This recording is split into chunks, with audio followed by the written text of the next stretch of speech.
So we know that the best way to manage a crisis is to prevent a crisis from happening all the time. And a lot of organizations will engage in HIRA, hazard identification and risk assessment. And you brought up earlier the importance of doing that on a regular basis, because risks and tolerances, they change over time. Companies will put into place risk mitigation. I do a lot of work with public sector, so municipalities, and that's really hard for them to identify key areas of risk, because we have natural events and events that are out of the municipality's control. So they'll have like 1,000 different areas of risk. So they might focus on their top 5 as how we're going to mitigate these top 5. And then you also talked about resilient organizations. So where is it that you see the importance, or how do organizations begin to consider building crisis-resistant organizations? I think they need to begin with the mindset that crisis management is something you do every day. If you don't come from it from that perspective, you're never really going to have what you should to be truly kind of, crisis ready and be prepared for what's about to face you, because you're thinking that this is something that's probably never ever going to happen. It's really not that important. But you have to think, no, it is. It's part of every day what you should be doing and thinking about. You're always monitoring. You're always, because you don't know when something's going to flare up and rise. Like suddenly, wow, is that just a blip? Suddenly there's a lot about you and it's very negative on social media. Is that something you can choose to ignore? That's something like, whoa, we really need to keep an eye on this, or we need to take action now.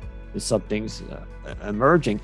And that's what, part of your scanning is knowing what are your red flags. When do you raise your hand and say, I think we've got a problem here, and you start talking to other people and other managers about this, about do we really need to take action on this or not?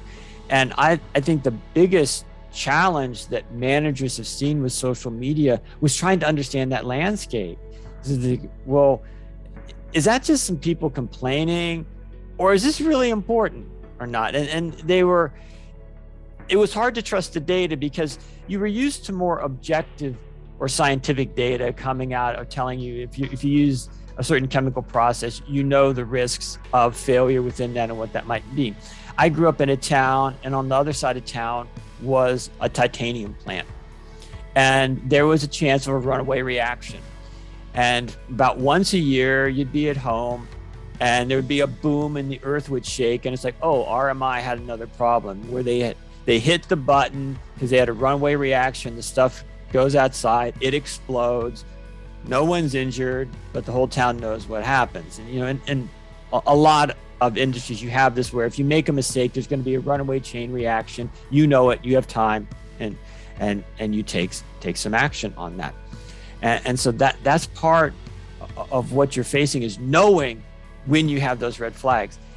And you didn't have that with social media, because well, is that a red flag? Is that like a white flag? What's going on here? Or is it no flag at all?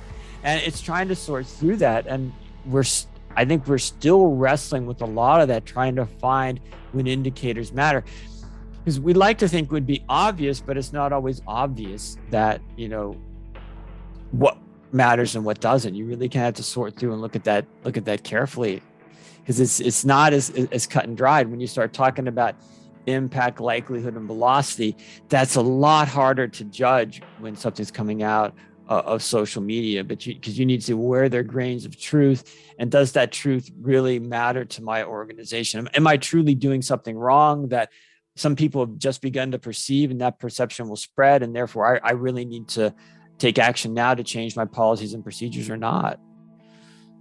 So like when a video emerges on social media of security removing a physician off of an aircraft, that might be a red flag for an organization to say we need to do something here.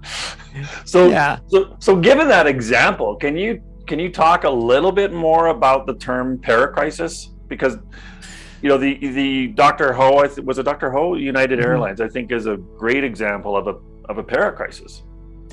Yeah, because the paracrisis, your risk is in public, and you have to take action on it.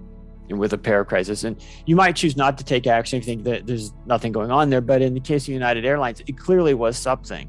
And their first response just amplified the situation, because the CEO really kind of took the defensive position of, well, this is part of our policies. We had to get him off the plane, and really, going back to showed no empathy for what happened to the passenger in the process, or the other passengers on the plane who, in some ways, were really upset by it. I don't want to say traumatized, but they were very upset to see someone drug off like that. And that's the essence of the para crisis. You have a chance, if it's really something you feel like you need to address, you can take action then, and it should end. Because if you think of a risk as a story and it's evolving, you want an end to the story. So if you manage it properly, the story ends because you have managed the risk. Someone's brought up that, yes, we see that problem. That's not going to happen again. We've taken care of it. So the risk doesn't become an issue that then becomes a crisis. You can take action early on to stop it. Whereas in a crisis, you're there already. It's now how you're going to manage the negative impacts that are going to spill out from this. So it's no longer a way of mitigating or containing the risk. It's now, how do I then sort of contain the damage from the crisis itself, because that risk has become manifest.